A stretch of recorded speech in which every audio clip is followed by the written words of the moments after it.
Dice la Biblia que Moisés, al salir de Egipto, se sostuvo como viendo al invisible. ¿Se puede ver lo que es invisible? ¿Puede uno confiar en algo que no ve? La Biblia también dice que todo lo que le pidamos al Padre en el nombre de Cristo, Él nos lo va a dar. ¿Es realmente esto así? ¿Has experimentado en tu vida el orar a Dios y que Dios te dé todo porque se lo pedís en nombre de Jesús? Bienvenidos a Momentos de Reflexión. Hoy vamos a compartir nuevamente algunas reflexiones sobre el estudio de la escuela sabática. Te invito a que te quedes y que juntos podamos compartir estos momentos de reflexión de la palabra de Dios.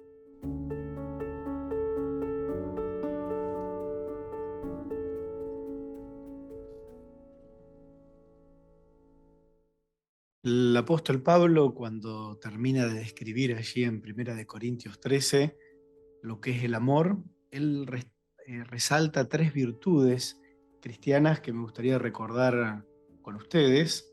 El versículo 13 dice: ahora permanecen la fe, la esperanza y el amor. Hemos hablado de la esperanza la semana pasada. Hoy vamos a hablar un poco acerca de la fe, porque la lección de la semana habla acerca de la fe. ¿Podemos ver lo que no se ve? El apóstol Pablo, allí en Hebreos, cuando describe esta vivencia de Moisés que al salir de Egipto se sostiene como viendo al invisible, según sus palabras, él hace una definición de la fe que me gustaría que podamos leer juntos.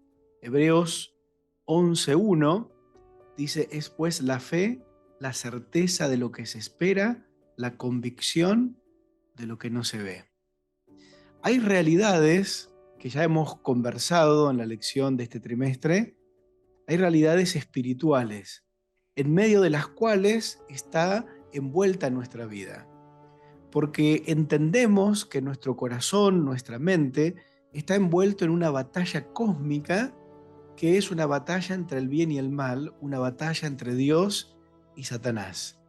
Y hay realidades que no las vemos, pero sabemos que ahí están y que tienen efecto en la vida de los seres humanos. Hoy el mundo ve estos efectos de la batalla entre el bien y el mal en lo que pasa a su alrededor. Guerras, enfermedades, situaciones terribles que desgastan la vida humana. No hace falta más que abrir el diario o ver en la televisión las noticias de cómo el mundo se está desgarrando en ansiedad, en aflicción, en desesperación y en falta de esperanza. ¿Por qué? Porque solamente puede ver una dimensión de lo que le está pasando. Y muchas veces el mundo se niega a trabajar el aspecto espiritual de su vida. Esta semana estamos tocando la importancia que cuando vamos atravesando el crisol, nuestra fe pueda crecer para que la paz que Dios nos promete pueda ser real en la vida de cada uno de nosotros. Es más, el apóstol Pablo dice: si uno se acerca a Dios, tiene que creer que existe, porque si no, esa fe no es válida. Y quizás te podría preguntar en este momento: ¿crees que existe Dios? Para nosotros, en una mentalidad occidental, la palabra creer no tiene la fuerza que para el original de los que escucharon por primera vez, los hebreos, la gente de la época de Pablo podía tener. A veces nosotros decimos creer en algo, pero eso no cambia nuestra vida.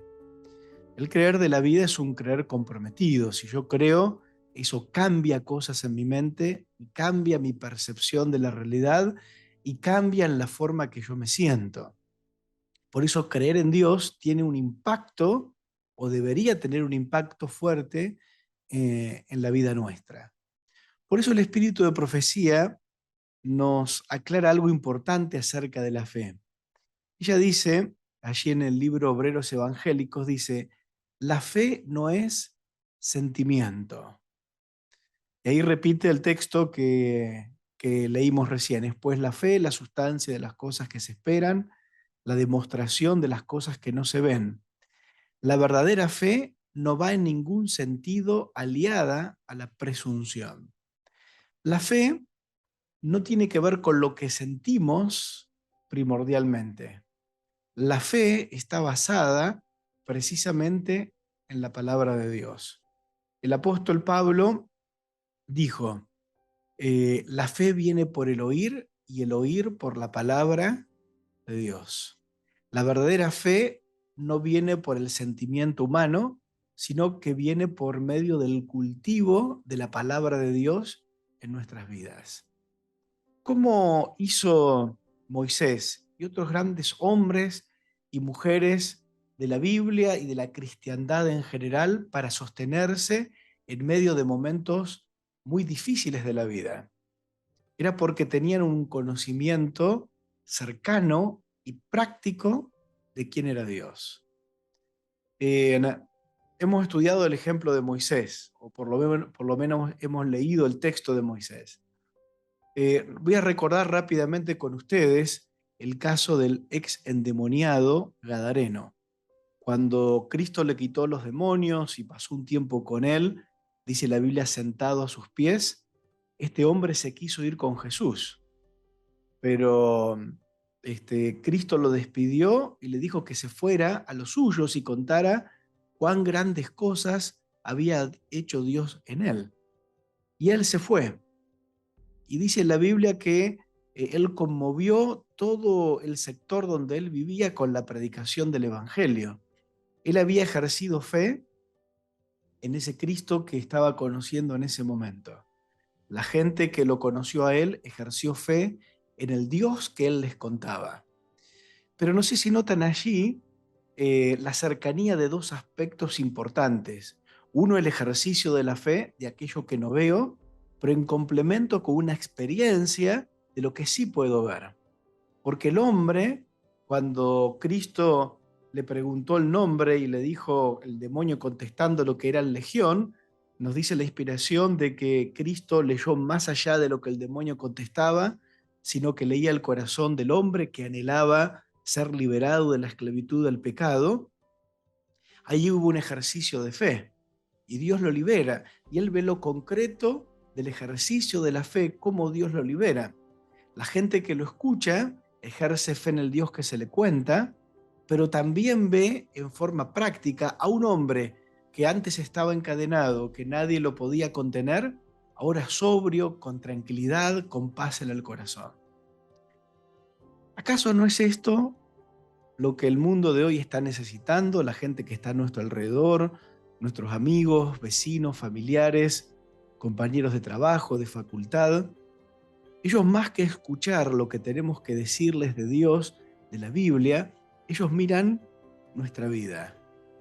¿Nos funciona a nosotros el hecho de ejercer fe en Dios? Porque las realidades espirituales comienzan con cosas intangibles. El ejercicio de creer en algo que no puedo ver, pero que sí puedo ver sus resultados.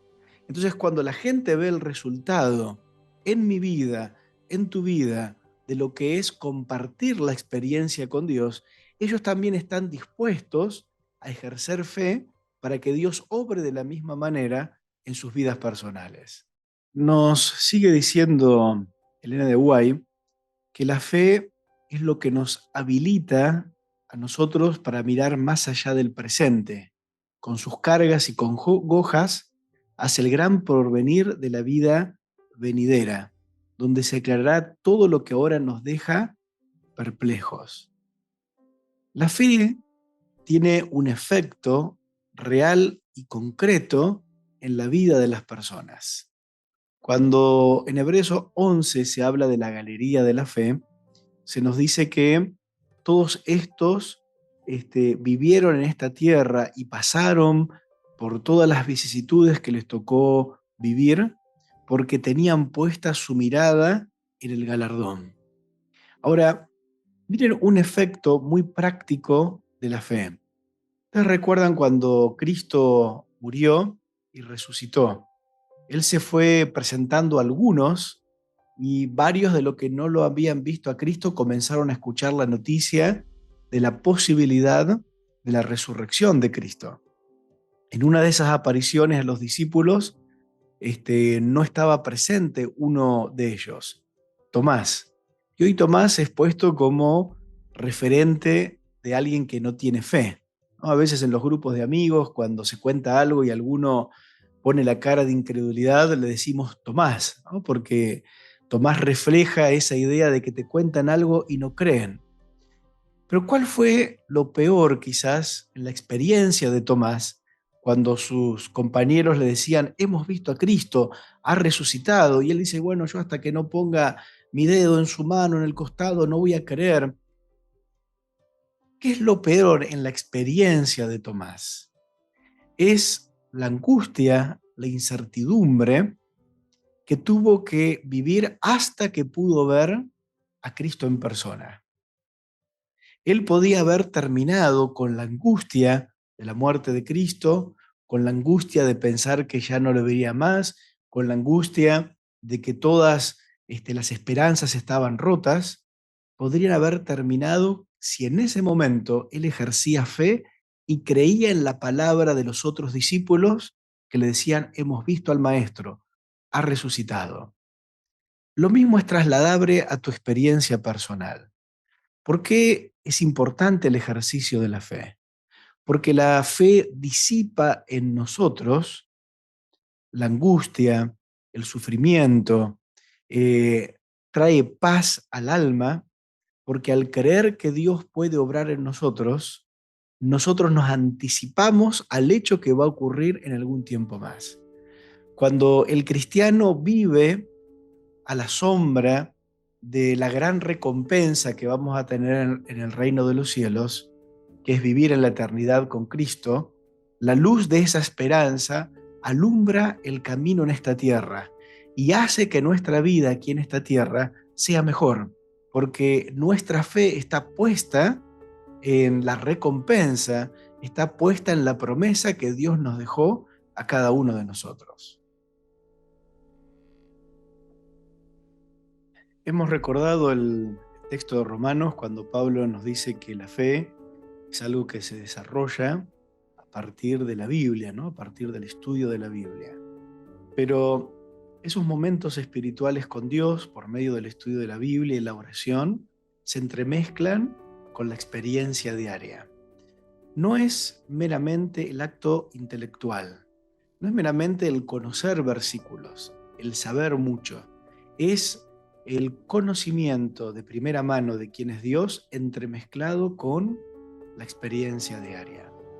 El profeta Isaías, allí en el capítulo 26 de su libro y el texto 3 dice, tú le guardarás en completa paz, cuyo pensamiento en ti persevera, porque en ti se ha confiado. Y el profeta nos relata esta experiencia de la que veníamos conversando. Aquel que persiste en la búsqueda de Dios, en la lectura de la palabra, en oración, puede tener esa experiencia de aprender en el día a día a confiar en Dios. Y entonces el resultado es que va a ser guardado en completa paz. ¿Será esta tu experiencia? ¿Podrá ser esa nuestra experiencia? El otro aspecto que estudiábamos en la semana de la lección tiene que ver con la oración y el pedir a Dios sabiendo que Él va a responder y recordando las palabras de Cristo que nos dijo que todo lo que le pidiéramos al Padre en su nombre, Él nos lo iba a dar. Para esto se requiere fe, algo que vimos en la primera parte de la reflexión.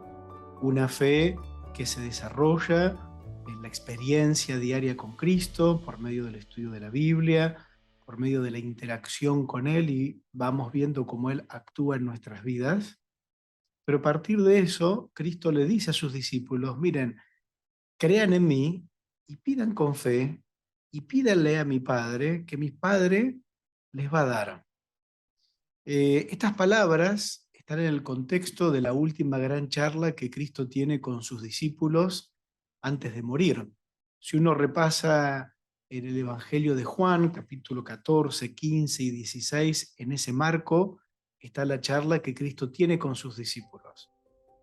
Y miren que la charla donde Cristo le dice a sus discípulos, pídanle a mi Padre en mi nombre, que todo lo que le pidan le va a dar, está en un marco donde Cristo quiere traerle paz y tranquilidad a la vida de los discípulos. Le anuncia que se va a ir, él sabe que esto va a producir en ellos tristeza, desilusión. No tenían en la mente la idea de que Cristo se iba a ir, pero Cristo les anuncia, me voy, pero les voy a preparar lugar. Trata de mostrarles que su ida va a ser beneficiosa, que su ida al cielo, obviamente primeramente muriendo, luego resucitando y yéndose al cielo, tenía que ver para que venga el Consolador, que Él les iba a ir a preparar lugar, que su muerte en la cruz era necesaria para la salvación. Entonces le dice, crean en mis palabras, crean en lo que les digo, ejerzan fe.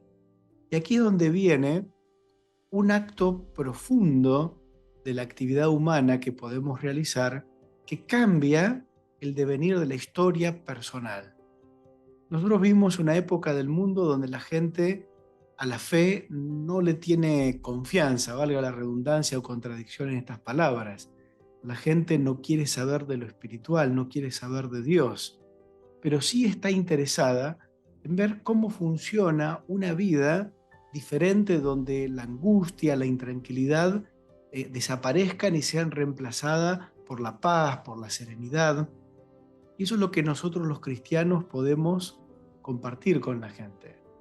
¿Qué estamos compartiendo nosotros con los que nos rodean? ¿Cuál sería el consejo que vos podrías darle a una persona que te diga, bueno, ¿qué me podés brindar vos que cambie mi vida?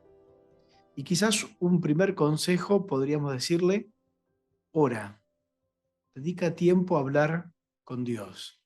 El acto de orar cambia la vida de las personas. Elena de White dice que orar es el acto de abrirle el corazón a Dios como un amigo, que cuando uno ora, no es que Dios baja hacia donde nosotros estamos, sino que más bien nosotros somos elevados a su presencia. El acto de orar cambia vidas. ¿Por qué? Porque allí comienza el recorrido de la paz en el ser humano. No importa que la persona no sea creyente, no importa que la persona tenga otras ideas, lo mejor que vos podés compartir con las personas es la oración, comenzar ese ejercicio de fe, de encuentro con Dios, así como vos lo estás realizando. Ahora quiero volver a la parte donde Cristo le invita a sus discípulos a que oren pidiendo a su Padre, que su Padre le va a dar todo lo que ellos piden. Miren, busquemos ahí en Juan capítulo 14, y allí en el versículo 13 y 14 dice, todo lo que pidáis al Padre en mi nombre, lo haré, para que el Padre sea glorificado en el Hijo. Si algo pedís en mi nombre, yo lo haré. Dentro de esta promesa que Cristo va a hacer lo que pidamos, la inspiración lo explica de esta manera. Dice, el Señor se chasquea cuando su pueblo se tiene en estima demasiado baja. Desea que su heredad escogida se estime según el valor que Él le ha atribuido. Dios la quería, de lo contrario no hubiera mandado a su Hijo a una empresa tan costosa para redimirla. Tiene empleo para ella y le agrada que cuando le dirige las más elevadas demandas a fin de glorificar su nombre. Puede esperar grandes cosas si tiene fe en sus promesas. Grande fue el costo que pagó Dios por tu salvación y la mía. Dios no quiere, como dice la cita, que tengamos baja autoestima, que esperemos grandes cosas de parte de nuestro Dios. Y si volvemos a la palabra, en ocasión cuando Cristo invita a los discípulos a pedir lo que sea porque Él lo va a dar, si avanzamos un poco más en el texto, y nos vamos hasta el capítulo 15, allí de Juan, vuelve a repetir esta misma idea Cristo, pero agrega algo más en esta idea. Si vamos al capítulo 15, dijimos, y vamos a leer 15 y 16, Ya no os llamaré siervos, porque el siervo no sabe lo que hace su señor, pero os he llamado amigos, porque todas las cosas que oí de mi Padre os la he dado a conocer. Aquí da una clave, Cristo. Ustedes son mis amigos. ¿Y por qué los considero mis amigos? Porque yo les hablé, le conté todo lo que mi Padre me dio y compartió conmigo, yo lo he compartido con ustedes. Habla de una intimidad entre sus discípulos y él, de una intimidad entre él y vos. Entonces dice, esto nos hace amigos, vos me conocés, yo te conozco. Por eso la Biblia dice que es tan importante para el cultivo de la fe conocer a quién le pedimos, conocer a Dios. Y entonces por eso Cristo dice, ustedes son amigos míos. Y agrega en el siguiente texto, en el 16, no me elegisteis vosotros a mí, sino que yo os elegí a vosotros y os he puesto para que vayáis y llevéis fruto y vuestro fruto permanezca, para que todo lo que le pidan al Padre en mi nombre, Él os lo dé. Y aquí da un marco más amplio todavía Cristo a su declaración. ¿A quiénes le va a dar todo lo que le pidan?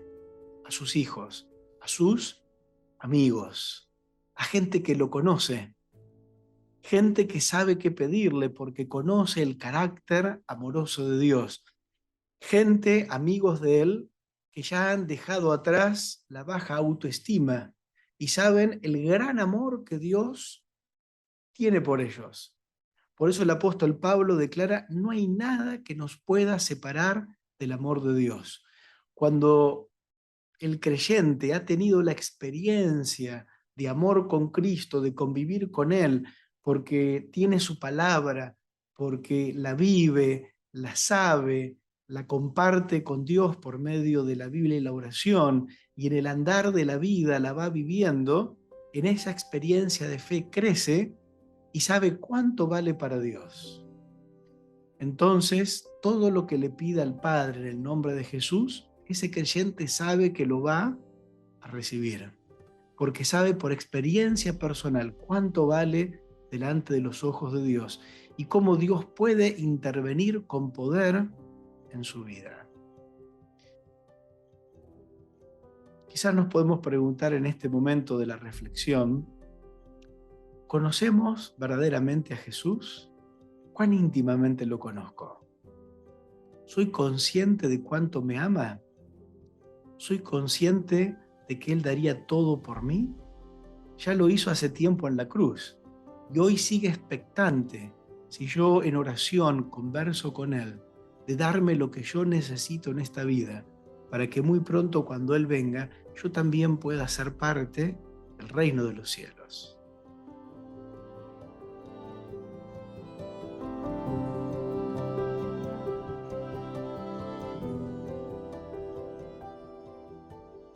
Y quizás ya para ir cerrando nuestro momento de reflexión, hemos hablado de la fe, hemos hablado de la oración, hemos hablado como fruto de la fe, de esa experiencia que crece con Dios.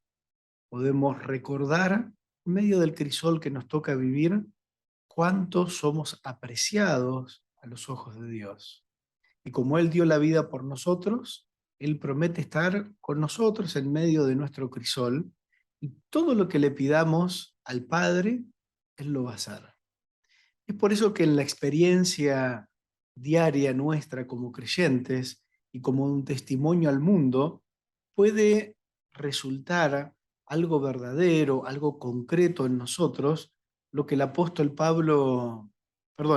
Pedro dice, echando toda vuestra ansiedad sobre él porque él tiene cuidado de vosotros. Vivimos bajo esa realidad de que Dios está cuidando de nosotros siempre, inclusive cuando nos sentimos que vivimos en medio de una dificultad muy grande. Estamos saliendo de una pandemia que no solamente tiene que ver con los aspectos de salud o sanitarios, que ha traído un montón de consecuencias económicas, problemas psíquicos, emocionales, que hasta el día de hoy estamos arrastrando. Si tan solo nos animáramos a ver más allá de lo que los ojos pueden ver, a ejercitar fe en el Dios de la Biblia y llevarlo a la experiencia diaria, podríamos dejar delante de Él nuestras preocupaciones, echándolas, tirándolas, como aquel caminante que va con su mochila y cansado llega al lugar y la arroja porque ya está cansado de llevarla sobre sus hombros. Nosotros podemos hacer eso hoy, echar nuestras preocupaciones delante de nuestro Dios.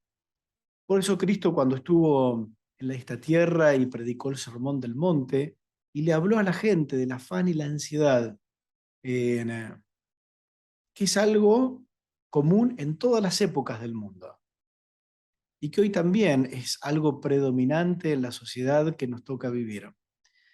Cristo les dijo, y lo podemos resumir en el último texto de esa parte de la charla que Cristo tuvo en el Sermón del Monte, que se encuentra allí en Mateo 6:33, dijo: mas buscad primeramente el reino de Dios y su justicia, y todas estas cosas os serán añadidas.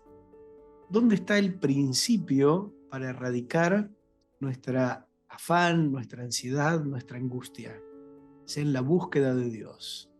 Y en la búsqueda de Él, como aprendimos esta semana, nuestra fe se puede ejercitar, nuestra fe se va a agrandar.